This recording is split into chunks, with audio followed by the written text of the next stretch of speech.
And the particular one that I'll be talking about are C nodes, but as a kind of quick rundown of what mechanisms are out there, you've got port programs. Just move it closer to your... Right, okay. So there's a couple of ways that you can integrate Erlang with other technologies. One of them is port programs, then you've got the C or Java nodes, you've got the LinkedIn drivers, which kind of rarely get used these days, and then you've got NIFs. So just to have an inkling of kind of what people potentially have used before, has anybody ever used any of these technologies in their work? No? And how many of you have actually written a C or Java node? So just as a quick rundown of kind of the three main ones, a port program is essentially something that kind of you kick off and it runs outside of the Erlang VM and you communicate with it using standard I/O. And that's really easy to get started with, but as soon as you start doing real work, you start inventing a protocol to talk across the standard I/O, which is a little bit annoying because Erlang already has a protocol for distributed communication using message passing. At the other end of the spectrum, you've got NIFs. Kind of my biggest problem with NIFs is that they run as part of the Erlang VM, which means if you are not very careful with programming them, you can completely splat the VM and take the whole system down. I can recommend a talk that happened at CodeMesh a couple of weeks ago, where Steve Winoski was talking about how to schedule these things, because it's not quite that easy. Kind of for me, a halfway house between those two is a C node or a Java node, where it runs as a completely separate process to the Erlang VM, and you communicate with it using Erlang messages. It's a little bit harder to get going because you've got the boilerplate code of actually setting up the C node, and that kind of tends to put people off a bit, but I think it's worthwhile. And one really quite nice aspect is if you start one of these things from within Erlang, you can use the port mechanism to actually bring this external node up, which gives you added benefits on monitoring this thing that you're taking care of. So a little bit of a backstory of kind of how I got here is I used to work for a company where I did enterprise application integration, and I did that using a scripting language called Lua. Most of the communication that had to be done was done via database tables, and that was quite nice. Lua was a nice fit because a lot of the people that I was dealing with were quite comfortable with Visual Basic, but not really what you would term a real programming language. So kind of coming in with a Perl, Ruby, Python, what have you, was kind of stretching things a bit too far.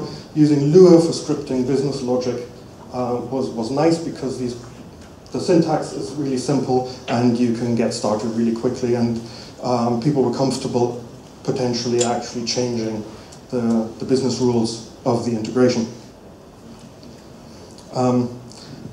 But what happened was that the various communication mechanisms became more complicated. So we've gone away from just kind of flat files and databases to people wanting to integrate the system using SOAP or REST interfaces. And at the time I was under time pressure, and I could have used something like Tomcat and the Java world to get me started, but because I actually like Erlang and I've played around with it quite a lot, I decided just to use MochiWeb and create a very simple bespoke server that would be able to do communications using SOAP and REST, and then call out into the established Lua framework that we already had for doing all the business logic. So essentially I wanted a way to bring up a Lua VM and treat it as a resource from within Erlang, send some code to it, it evaluates stuff, potentially gives me a result, and I can move on. I also was quite comfortable with programming C, so I was going to do this encapsulating the Lua VM in C. Lua's got quite an easy interface to get started with that, so that was quite a good fit. So all I needed to do was learn how to get a C node up, kind of marshal and unmarshal various Erlang terms, and kind of get Lua to run. So in essence, I wanted something like this. So in my Erlang code, bring me up a named instance of a Lua VM, send it some code, get some results back, and at some point, kind of bring it back down. So I'll go through the various steps of kind of how to start up this thing, kind of what happens during the runtime, and when it stops.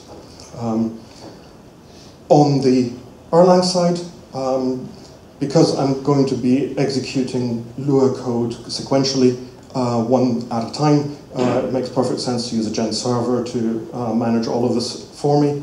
I built up a command line that provides things like how the Lua VM is supposed to name itself, what the name of the Erlang node is, what's the cookie that we'll be using to communicate with each other, and start that up using the port mechanism. And I'm going to use the port channel for monitoring the external node and for getting easy logging from the Lua VM into Erlang. So in order to communicate with the Lua VM, I'm going to use plain old message passing. So I'm going to send the C node a message. Here's some stuff, please execute that in the Lua VM, and get the results back via message passing as well. So I've got two forms of communication happening here. One is the monitoring and the logging, and the other one is the actual execution of Lua code. Right, when this thing starts up, on the C side, you've got to have a little bit of initialization. So we can't kind of start the gen server and immediately start accepting code to execute. So I need to wait for the C node to tell me that it's now ready to get going. So when the C code starts up, it checks its arguments, it uses buffers that are for the unmarshalling and marshalling of the various Erlang terms. So they can be reused every single time that we do anything, so we just set them up at the beginning. We figure out some data about the environment that we're working on, kind of what's our IP address, what's our host name. We first then bring up the C node, which is the EI connect xinit call, where once that's successful, we have a C node up and running, and we then have that C node connect to its parent Erlang node using the EI connect call. After that, we set up the Lua VM, and we can tell our parent Erlang gen server that all hunky-dory, we can start accepting code to execute. So on the Erlang side, there's a whole bunch of messages that we'll be receiving from the port program that go on the standard I/O level. So we've got the various kind of strings that get written out, which is quite nice because in C you just use a printf and it'll get received by Erlang, and we can use that for logging and for the ready signal. And we also get exit codes if the system, if the C node stops running. Finally, if something horrible happens and for some reason the C program crashes without actually being able to tell us anything about it, then Erlang will send us the exit code. So these messages will arrive in our parent gen server as a matter of course because we're running this Lua VM as a port program. In order to now execute Lua code, we've got a high-level interface, so we provide a string as a binary that we'll simply send out to the C node. That will accept it, do stuff with it, and send us back a result. So kind of common pattern that you would look at is just kind of sending a message and immediately waiting for a reply. Now, that doesn't quite work, because if the C node stops in the middle of this, so we've sent it a message and it crashes, we're never going to get a return. So neither an error return or a Lua result in this particular case. We're going to get one of these port exit things, which in this case, we're just going to be stuck in the handle call, so that's not going to work. But luckily, Erlang has a mechanism for dividing this particular sequence up into 2 steps. So we can accept the bit of Lua code that we want to run, we can send it off to the Lua VM, and then kind of from the server side, we're done. We're now waiting for a reply, but we do that asynchronously. So we're going to wait for the message for the reply from the Lua VM to come via the handle info, and then we use the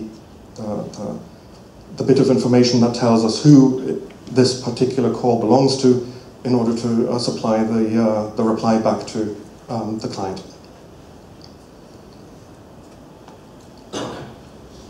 On the C side, meanwhile, we're in a loop where we wait for messages, and there's a couple of special things that can happen. When Erlang is connected to other nodes, there's ticks that go between the various nodes to see whether they're still alive or not. So we don't really have to do anything in particular about these, they just happen, and kind of we ignore them on the C side.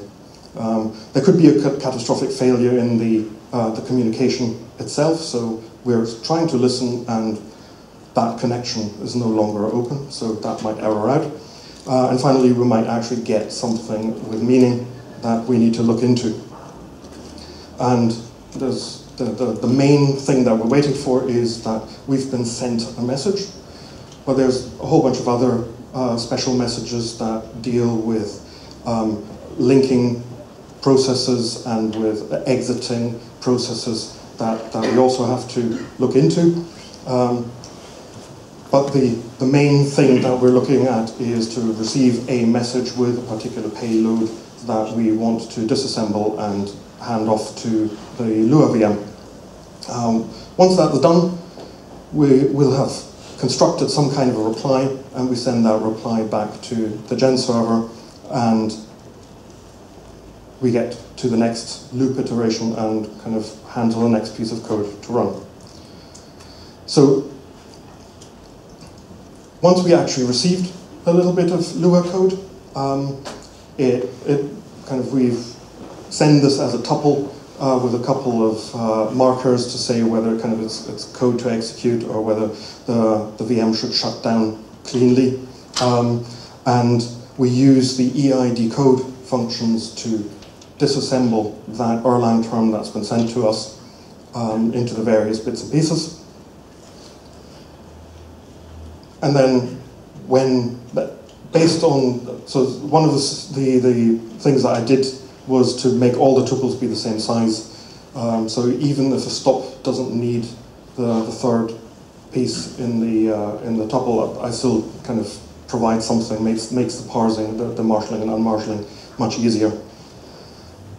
So when we actually do get some code to execute, we pull that out of a binary, put it into a string in C, and then execute the code in Lua, which is reasonably straightforward. There's a function called lual_doString, which accepts a string that'll execute, and it will leave either error messages on the stack or some results on the stack, or potentially just nothing if it's just an execution of a statement that doesn't actually return any value.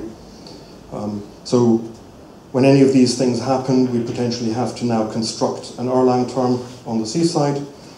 That's what the EIX encode functions are used for, and return the value as a message back to the Erlang gen server. While I was doing that and looking at the code for kind of decoding and encoding, I think that's probably a nice topic in its own right to go across at some point, because it's kind of quite cumbersome sometimes, but once you get your head around how the Erlang terms work, it becomes an exercise just in going through the various steps and decoding and encoding everything as you need it. So when you run the system, there's at the moment quite a lot of logging in there that uses the plain old error logger to kind of explain more or less what's going on. So we can start up one of these nodes, you can see the command line that is executed, and that it's waiting. It says there's an implicit assumption here that there's a part where it's waiting to get the ready signal, and once that's done, we're up and running. We can send it some Lua code, in this case just kind of return a Lua table with some values, and the result of that is automatically translated according to some rules that I made up into an Erlang list. You'll notice there's a list around the whole thing. Lua can actually return multiple values. So what you get back from executing a piece of Lua code that returns a value is all of the values that it's returned. So you'll always get a list of results. And in this case, there's if it's a table where it's always some kind of a nice name equals some value, that automatically gets translated into a prop list, so that it makes it relatively easy to do stuff with it in Erlang when you're receiving that result. Finally, you can stop the whole thing, and everything's fine. Unfortunately, there's some problems with this. So here's a bit of Lua code that takes 5 minutes to execute. And when that happens, Erlang, because it's doing these ticks, kind of doesn't get an answer back because the Lua VM is busy doing what it's doing, so it thinks, right, we're disconnected. And that's problematic because we now have no way of getting an answer back. So the code which on the C side is trying to send the result back to Erlang, because of the way Erlang's message passing works, is that sending always succeeds, right? So that's actually succeeded. It sent out the message, and then we come back to the top of the loop and we wait for the next instruction from Erlang, and that's when suddenly the error occurs that we're no longer connected to the Erlang node, which I thought was fine because we simply reconnect and keep on going. But because of the missing message on the Erlang side, we're now not in a fit state to work anymore. So the server on the Erlang side is now hung. So I was kind of a little bit stumped by this because at the same time I had a similar implementation that was done in Java with JInterface, and that didn't have this problem. And it took me a while to figure out that in Java there's actually a special process, a special thread that gets spawned off, which deals with these tick messages. So okay, I could look into kind of having an extra thread in C just to handle the tick messages, but that turned out to be actually quite difficult, and I don't want to do threads in C. That's just kind of not where I wanted to go. And then I had the idea that, well, the reconnection actually worked. So I can re-establish the connection, and the Erlang node and the C node will come back together, and everything is fine. So all I need to do is for somehow to realize that the connection has been dropped and do the reconnection. So I ended up adding a call to isAlive just before sending the result of the Lua computation back to Erlang. And because that operation would actually fail, because it's an RPC, when the connection is split, I can recognize that, and we can do the reconnection, and then continue onwards, and the sending of the message works fine. So after that, so we still have the 5-minute operation. We still get the disconnection, right? But now we check whether we are actually still connected in from the C side, and if not, we reconnect, and we get the result back as expected.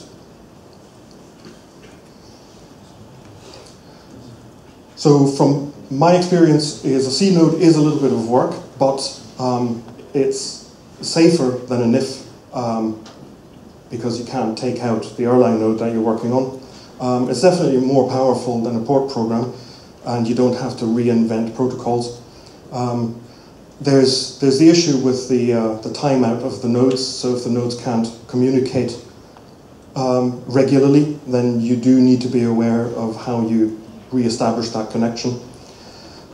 And when your situation is such that you're starting off from within the Erlang program, it makes sense to start the C program as a port program, because that allows you to have easy monitoring and logging to flow from C into Erlang.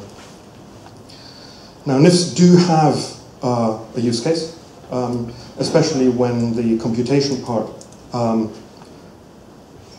when the communication part outweighs the computation part. So if it's really expensive to get data to the actual bit that does something with it, then it's faster if you implement it as a NIF and operate on the data structures directly in the Erlang VM.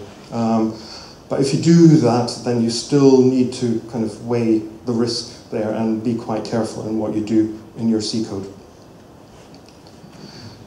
So the code for the Erlang-Lua node is up on GitHub. It's pretty much the same code that is used in production from my previous job. I had to remove a whole bunch of stuff that was company specific, but it's tried and tested. And I've already mentioned there was a Java version available as well, which I want to actually package up as well, so that you can write Lua code which calls Java, which allows you to, for example, build a REPL for Java, which is quite sweet. There's also a version which used RabbitMQ as a load balancer and would bring up Lua nodes as and when needed, depending on some rules that you can specify. And I already mentioned the encode and decode stuff, which takes a little bit of getting used to, but it's probably worth learning if you do need to interface with Java or C side things. And that's me. We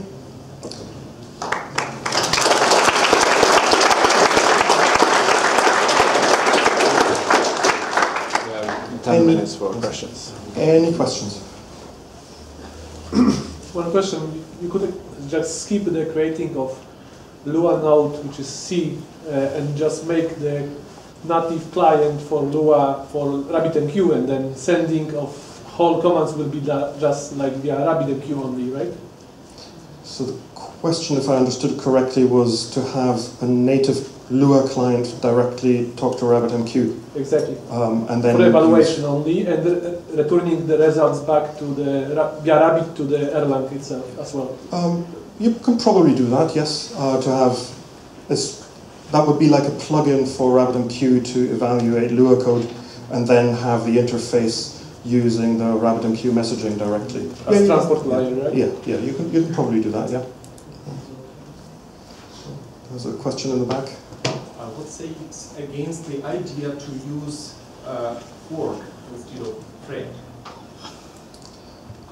So the question was, what's the decision against using fork rather than using thread?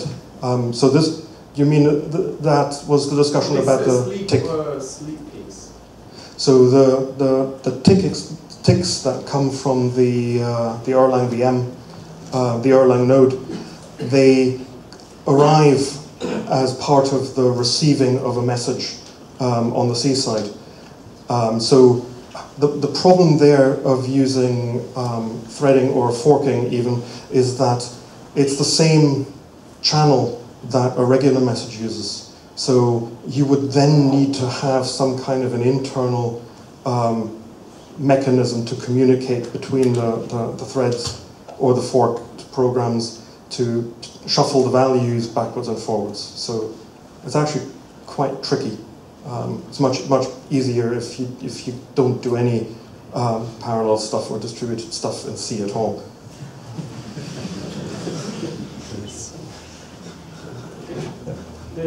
The Lua VM in the C node is stateless. It just receives all the state in the code, basically. So it doesn't keep any internal state. Or yeah, the question was whether the Lua VM code is stateless or not. And it kind of is stateless, but there is the C node program does have global state because it keeps track of the Lua state itself.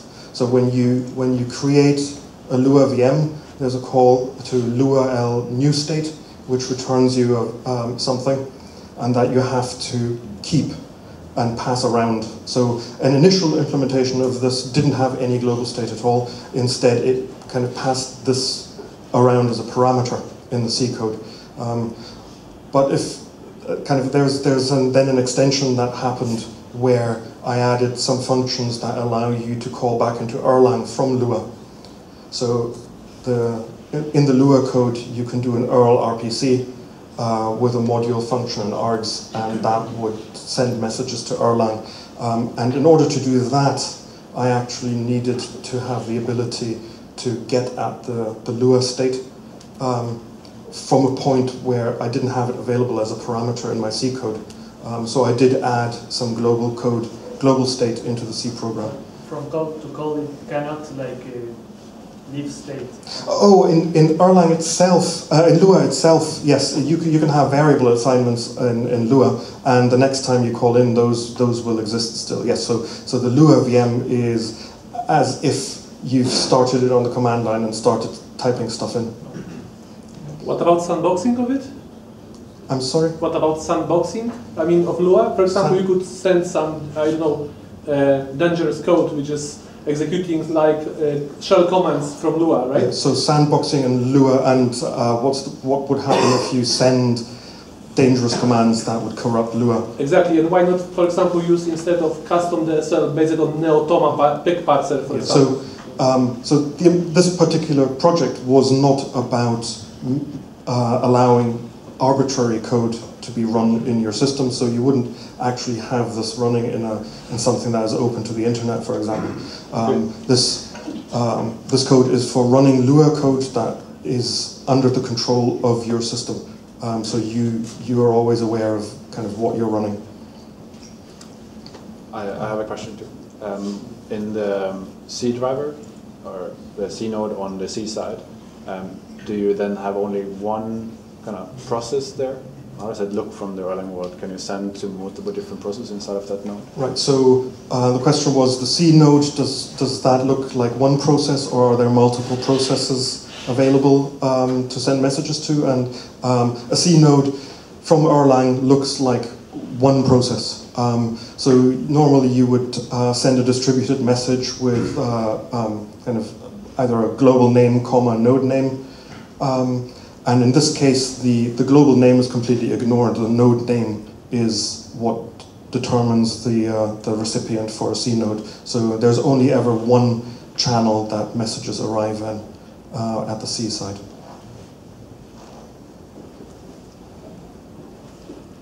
Cool, that seems to be it. Thank you very much. Thank you.